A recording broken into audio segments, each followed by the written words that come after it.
Do you ever feel out of control or powerless in your parenting, your job, your marriage, your health, your finances, or just your life in general? Do you feel like other people, maybe your husband, your kids, your principal, or even your parents, are more in control of your life than you are? One morning about 7 years ago, I woke up with a sinking feeling that my life was not my own. I was a wife and mother. I was more than 20 years into a career in public education, and I felt like a marionette puppet with other people pulling my strings and controlling my life.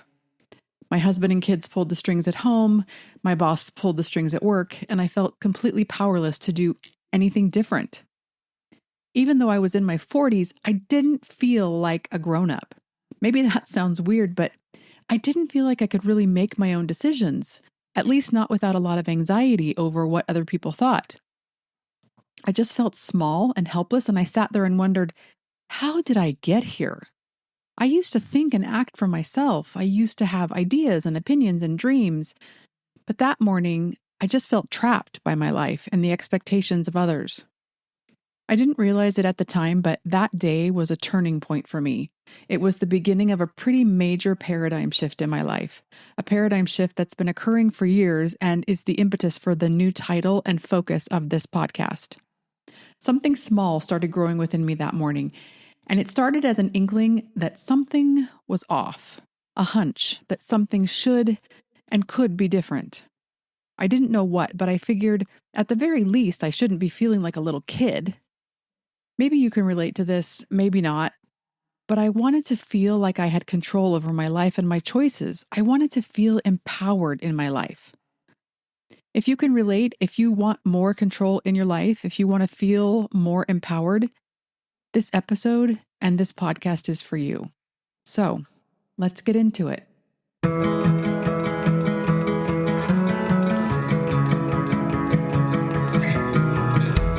Are you ready to feel more empowered and less overwhelmed at home and in the classroom? I'm Carrie Martinez, and I'm a wife, mother of 6, an educator turned life coach with more than 25 years experience. I'm here to offer you strategies, tips, and tools to help you increase your personal power so you can stop stressing and obsessing and start enjoying your work and family more. I know that when you feel better, you do better. But it can seem darn near impossible to feel better when you're handling 2 of the most demanding jobs on the planet, teacher and mom. Typical PD sessions, conference workshops, and self-help books on work-life balance aren't cutting it. So it's time for a different approach. Welcome to the Empowered Educator Mom Podcast. Hello, everybody. Welcome or welcome back to the podcast. I am so excited to be bringing you this episode today. It's something I've been thinking about for several months, and I know the ideas I'm going to share can be really helpful for a lot of educator moms. Whether you're a teacher or administrator, empowerment or lack of it is something that makes a real difference in how you approach your life, the different roles you play, and your relationships. It makes a difference in how you feel about and how you treat yourself and others. It makes a difference in how you show up in the world. So it's a big deal. It's worth your time to figure out how to have more of it in your life, and that's what we're going to address on this podcast moving forward. On today's episode, we're going to talk about the secret to empowerment. And this secret is a key principle that you need to understand. This principle is the root or source of empowerment, meaning empowerment grows from this, and you can't have real empowerment without it.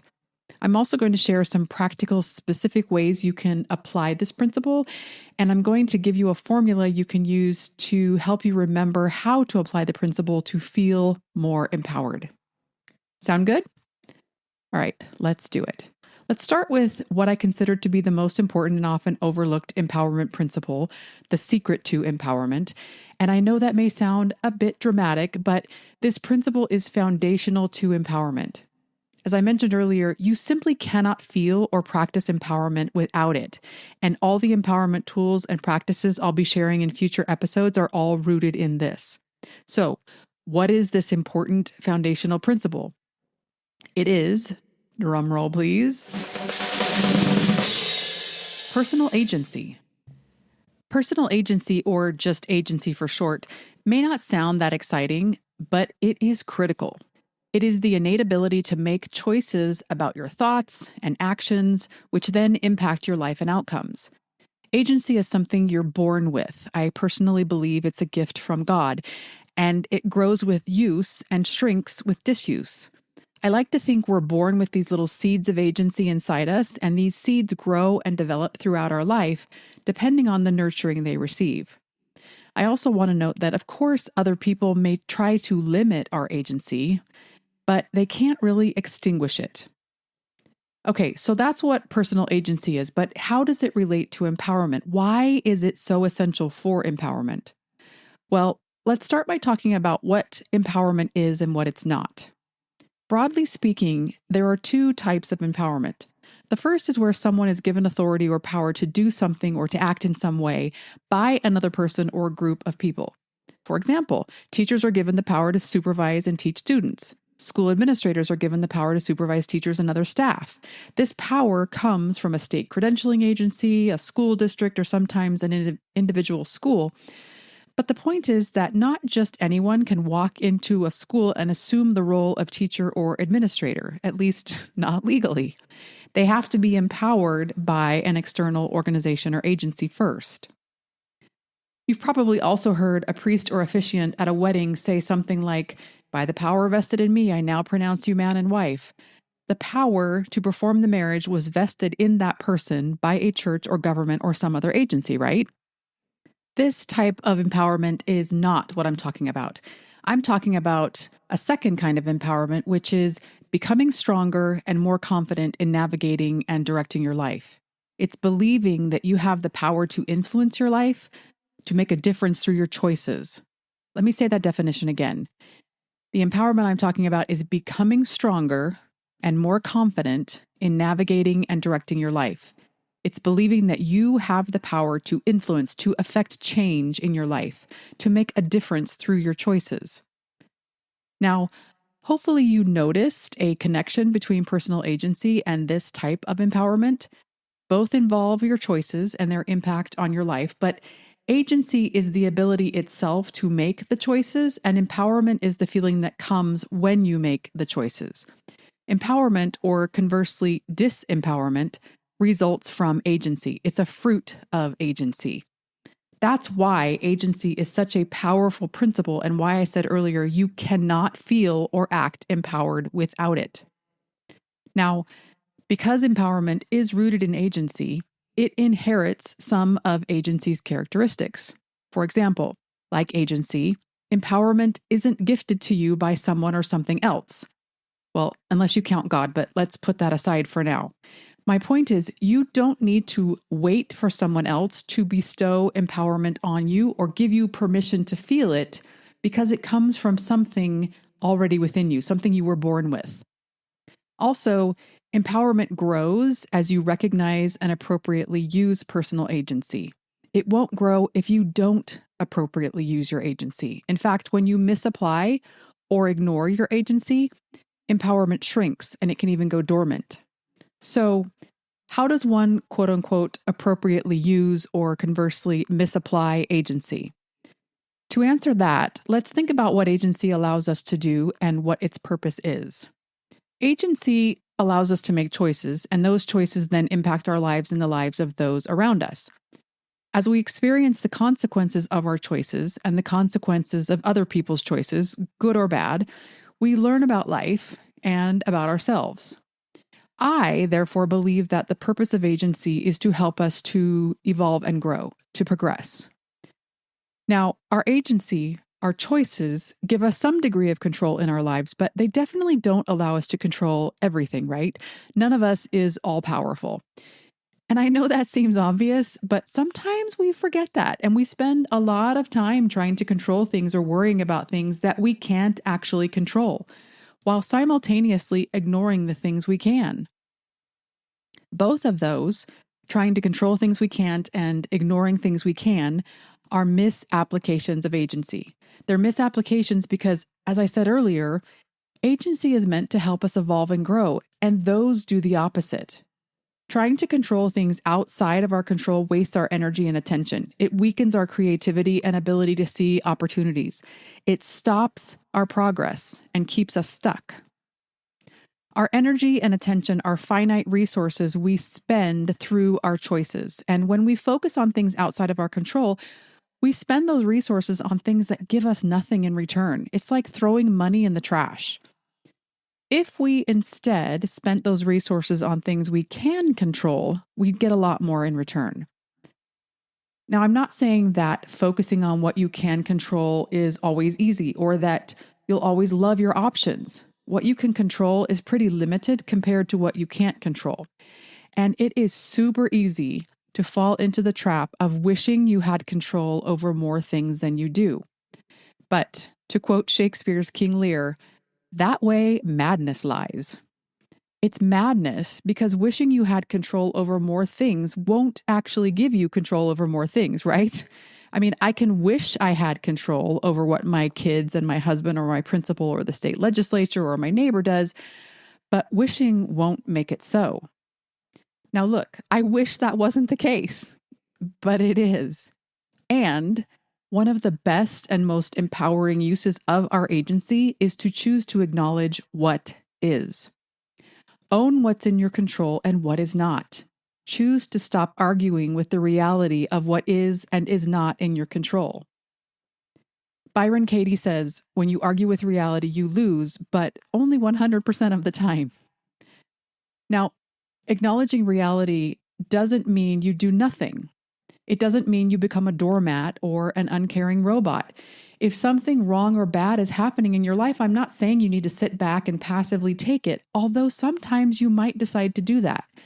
I'm suggesting you look at how you're spending your emotional, physical, and mental resources and ask yourself if you're spending them on things you can control or things you can't, and what is that spending getting you? Since 2021, my husband has been battling some pretty serious and sometimes baffling health challenges. It took 3 years, numerous doctors, so many ER visits, and I don't even know how many tests to get a diagnosis for just one of his conditions, and he has several. This change in his health has limited his mobility and understandably impacted our family in a lot of ways. It's changed the division of labor within our family. It's impacted our finances, it's impacted family vacations and activities, and it's impacted our participation at church, among other things. Most of these changes, actually all of them, were not things I wanted or even asked for. And I freely admit that I've spent a fair amount of time and energy over the years complaining and despairing and worrying about them. But here's the kicker.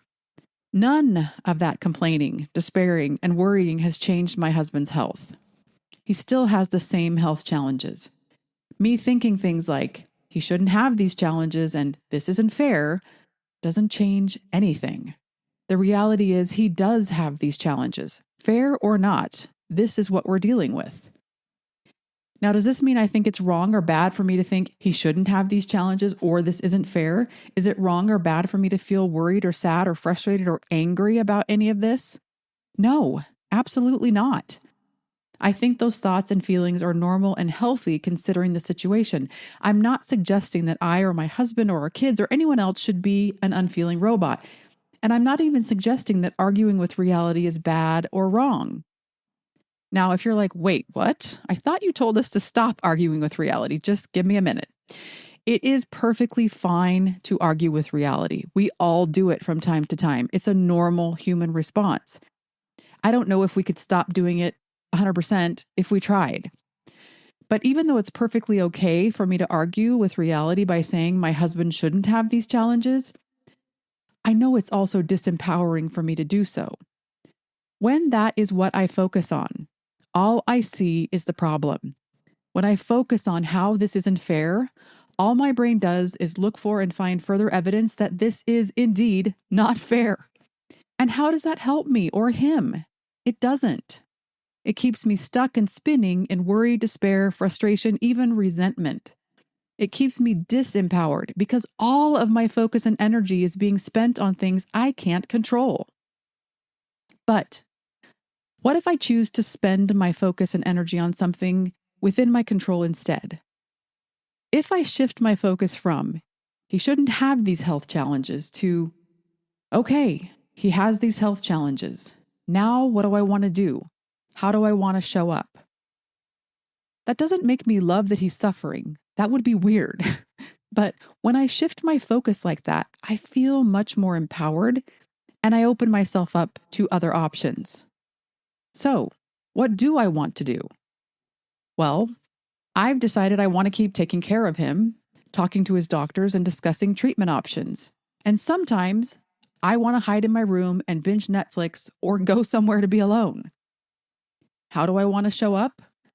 When I asked myself that recently, I decided I want to try to bring some light and levity to our situation.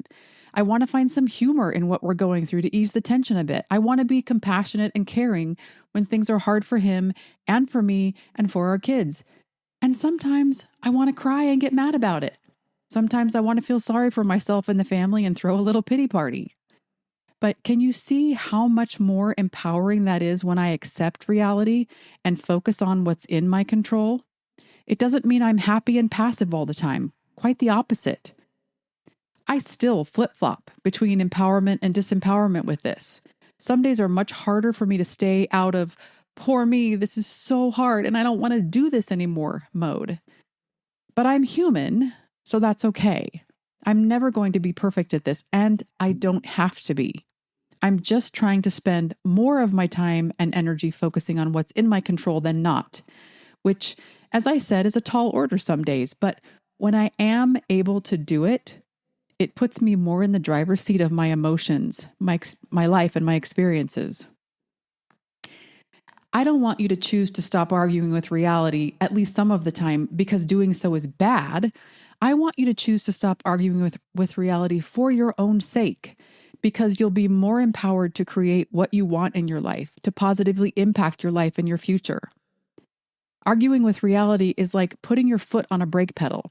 It stops your progress. It doesn't allow you to move forward. And when you take your foot off that brake pedal by accepting reality, that's when you'll start being able to move again. Okay, let's look at another scenario. Let's say you're potty training a child.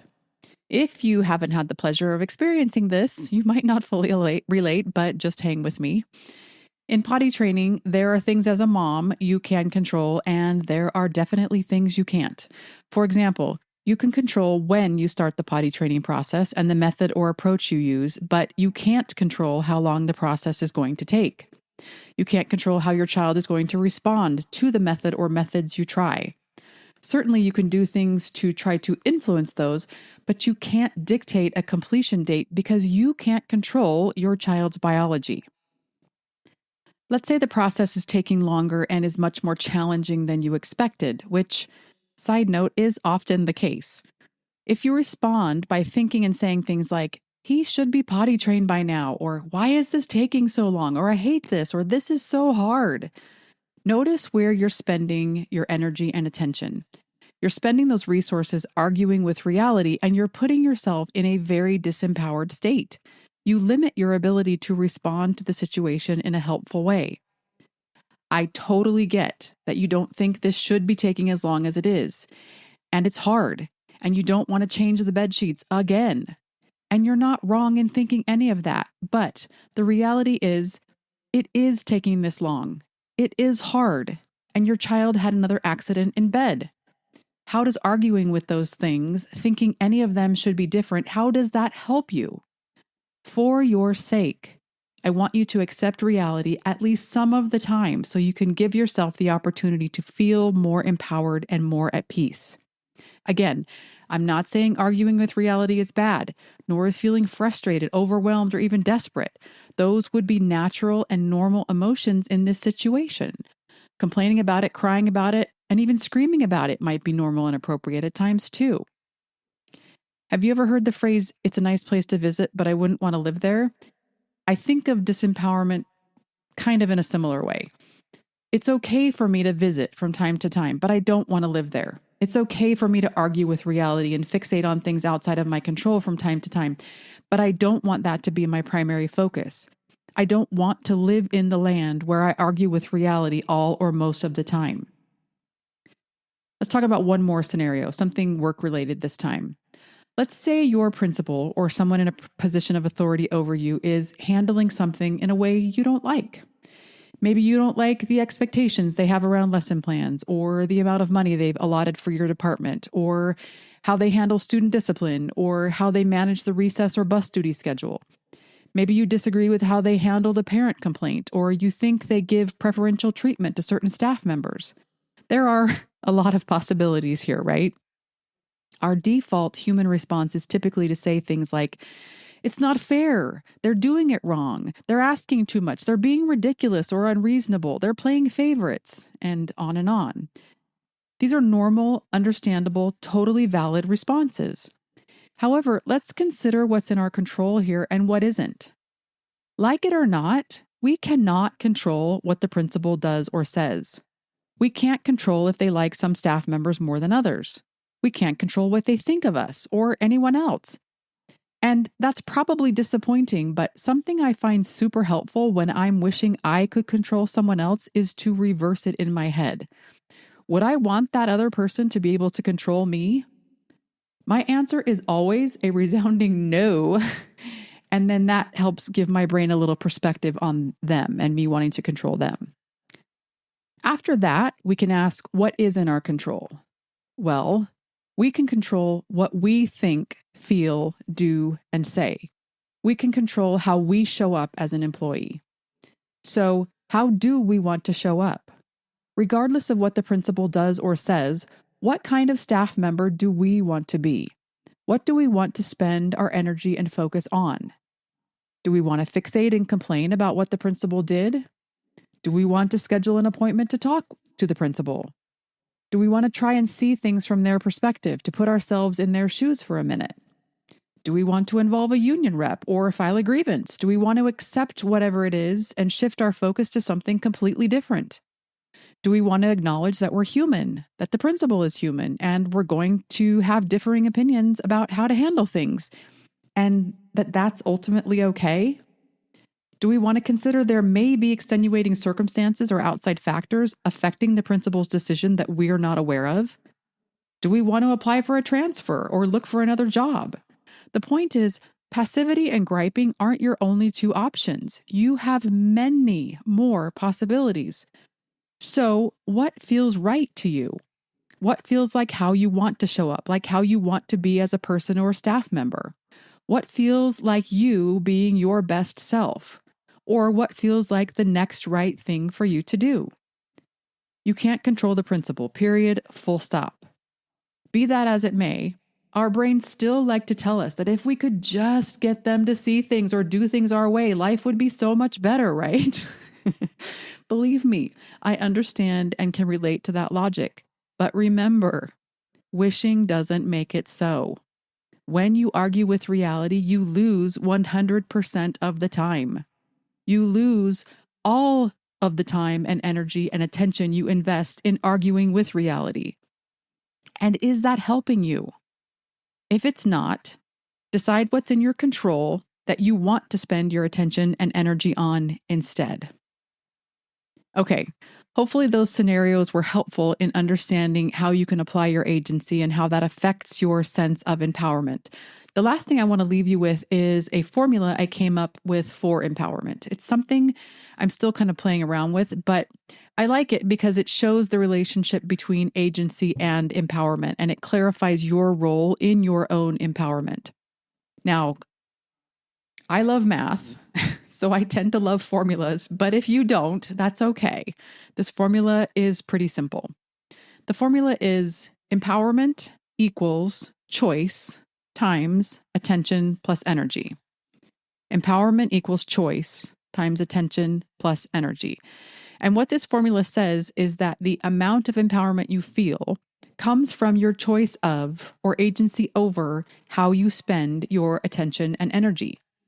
Anything in your control has a positive value, and anything outside your control has a negative value. So if you choose to spend your energy and attention on things in your control, because those have a positive value, your empowerment value would be positive. If you choose to spend your attention and energy on things outside your control, because those have a negative value, your empowerment value would be negative, or we just call that disempowerment. In other words, the more you choose to spend your attention and energy on things in your control, the more empowerment you'll feel. The more you choose to spend your attention and energy on things outside your control, the less empowerment you'll feel, or the more disempowered you'll feel. Okay, let's do a brief recap and tie this all together. Agency, remember, is your innate capacity to make choices about your thoughts and actions. It's your ability to choose. Empowerment is directly correlated to how you use your agency. When you use your agency to devote focus and energy to things in your control, you empower yourself. And when you use your agency to devote focus and energy to things outside your control, you disempower yourself. And this is represented in the empowerment formula: empowerment equals choice times attention plus energy. One more thing I want to add is that your focus and energy, remember, are finite resources. You can't focus on everything or do everything. So you need to decide how you want to budget those resources. If you don't intentionally direct your attention and energy to things in your control, your default brain will most likely focus on things outside your control. I don't know why this is, and maybe it's not the case 100% of the time, but I find it to be that way most of the time. So, when you're facing a challenging situation, start by asking yourself, what do I have agency over here? What is in my control and what's not? For your own sake, stop arguing with reality, wishing things were different, at least some of the time, and choose to direct your energy and attention to what's in your control. Do as the Stoic philosopher Epictetus recommends, which is make the best use of what is in your power and take the rest as it happens.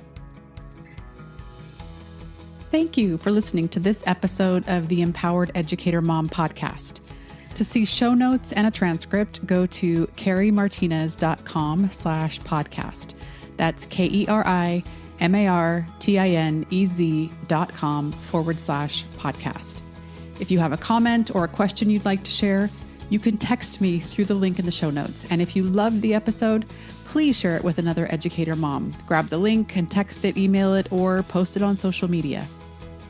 Have an amazing week, everyone. I'll talk to you soon.